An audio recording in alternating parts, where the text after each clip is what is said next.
सारे ठीक है। मैं बानो शहबाज सारे देखते हुए मेरे यूट्यूब चैनल में हर वीडियो तुम्हारे वास्ते दुआ मांगते हैं ढेर सारी। अल्लाह पाक हर मुसलमान को अपने दिल से ईमान से रखे, हर मुसलमान को अल्लाह पाक प्यारे नबी दे सबके दे ढेर सारे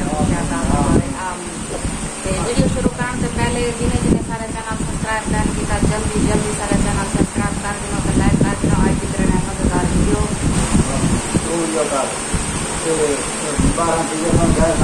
रोटी भाजी कर मेहमान आने आज मेहमान हाय सारे को मेहमान आंदे पाए ना कोई चैनल दे न पाए इंदे अपने रिश्तेदार हैं ते वो आंदे पाना सामने दी दावत की थी कहें तो सारी वीडियो दे नाल जुड़े रवाए ते सारी बहुत मजेदार वीडियो थी बना लिए सारी वीडियो दे नाल ना कासो ते जिन्हें जिन्हें सारा चैनल सब्सक्राइब करने की था जल्दी जल्दी सारा चैनल सब्सक्राइब कर दिनो लाइक कर दिनो। आज की तरह मजेदार वीडियो चाह पीने बैठे हैं चाह बनवाई थी मैं तो चलो मैं कुछ ला देना तो सारी वीडियो के नाम जुड़े रहो।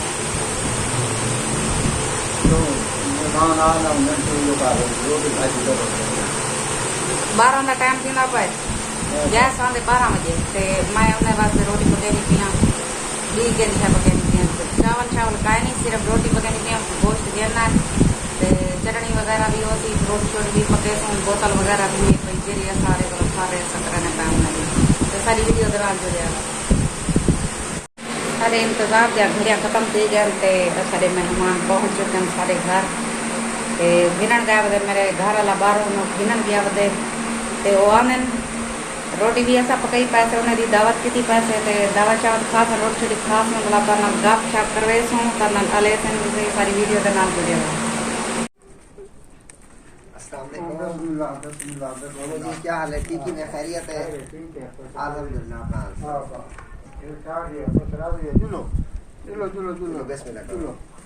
साकू जैन इंतजार रही ओ आ गए। अस्सलाम वालेकुम भाई। वालेकुम सलाम। क्या हाल है बाजी? ठीक ही है? ठीक अल्हम्दुलिल्लाह शुक्र अल्लाह की जात पाक पे। मामू जी बाहर बने हो छोटे आओ। क्या हाल है? केड़ी क्लास में पढ़ते हैं? 1 क्लास में माशाल्लाह। तो 3 बच्चे हैं ना आपके? 3 बच्चे। जी आप बैठ जाए।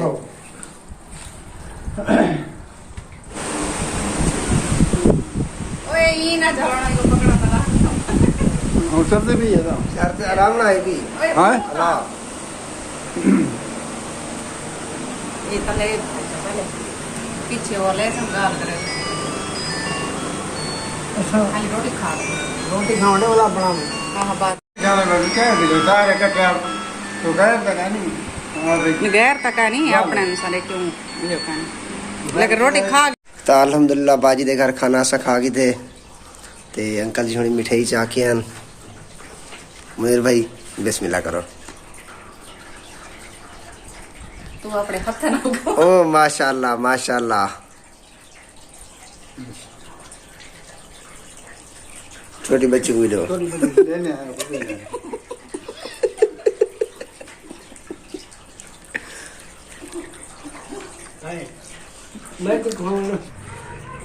तो काफी दिन हारा करो बाजी उन्हें सब सने देखने हैं।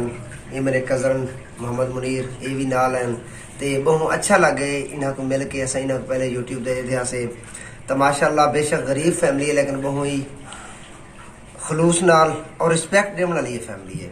अल्लाह पाक इन्हें को कामयाब करे। इन फैमिली को मिल के साथ बहुत अच्छा लगे स्पेशली अंकल जी को मिल के साथ बहुत अच्छा लगे कि बुजुर्ग होने के बावजूद भी देखो कि कितनी मेहनत करके अपने घर को चलाई पन।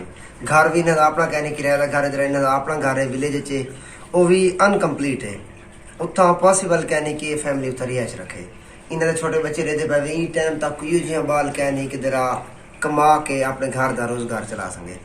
तो जितने भी सारे देखने वाले जितने भी मेरे चैनल को वॉच करने वाले या नवे सब्सक्राइबर हैं तो मेरी थोक रिक्वेस्ट है कि यो जी फैमिली को तुम सपोर्ट किया करो। ये फैमिली टाइम सिचुएशन खड़ी है कि तुम्हारी सपोर्ट दी फैमिली को अच्छी जरूरत है। यो जी फैमिली को उच्चा किया करो। देखो ये टाइम जितने भी बड़े यूट्यूबर हैं उन्होंने तो लखों व्यूज मिल पाते उन्होंने फैन फॉलोइंग बहुत ज्यादा होती है। तेरे इो जै सारे छोटे बेचारे यूट्यूबर होंगे और जिन्हों की फैमिली कंडीशन बहुत वीक होंगी चाहिए कि फर्स्ट ऑफ ऑल अस उन्होंने सपोर्ट करूँ। तो ते फैमिली को सपोर्ट करो सो मेरी अगेन तुसा सारे को रिक्वेस्ट है। और जितने भी थोड़े फ्रेंड्स एंड फैमिलीज हैं इन्होंने लिंक उतना भी शेयर करो, उन्होंने रिक्वेस्ट करो कि सपोर्ट करन। एक किस्म की तुम्हारी ये सिस्टर है जिन्हों का चैनल है, अल्लाह पाक इन्हों कामयाब करन। आई थिंक 7 महीने के ने लोग मेहनत करें पर हर ये चैनल तुसा भूल सो कहना हमेशा नाल बदे रहो। तो 3 दा टाइम थींदा पे असां इथों रोस्ती करे सो लगे वेसो सारा जरा घर 188 थे इथों वे नहीं सब तकरीबन आधा घंटा लग वेसी। तो तुसा ये चैनल नाल टच रहो, जदन भी चैनल दा नोटिफिकेशन मिले तो जरूर वीडियो वाच की करो। अंकल जी भी खैरियत है इंशाल्लाह। जदन तुसा देहात च रिहाइश रखसो उन टाइम मैं भी उठा भी इंशाल्लाह चक्कर लेसा। इन्ना दे तेरे मसैल मेरा सोशल चैनल है, मैं लोगों की हेल्प करना होना विलेज वैली दे ना दा उठा बन के इंशाल्लाह मैं अंकल जी दी खुद भी जितनी मेरे को सपोर्ट थी मैं तो हेल्प करे सा। अल्लाह भला करे बच्चे जी गुर भाई दूसरा के आखना चाहते वे ठीक है बस अल्लाह ताला इन्हें खुश रखे इंशाल्लाह ताला अल्लाह करे। आमीन आमीन। अल्हम्दुलिल्लाह मेहमान सारे हुण रवाना थी गए अपने घर तो ते साको बहुत खुशी थी है। वो आन सारे को इतना बैठन खाना शाना खादने सारी सपोर्ट की ने असा बहुत उन्हें शुक्रगुजार से। ते सारी आज बहुत ही मजेदार वीडियो है। अगर पसंद आई हो लाइक सब्सक्राइब जरूर कर। ते हुण तारे को भिंदे इजाजत। अल्लाह हाफिज। जीता रहो, खुश रहो, आबाद रहो, कोई दुख दर्द मेरे सजने तक ना पहुंचे। आमीन सुमा।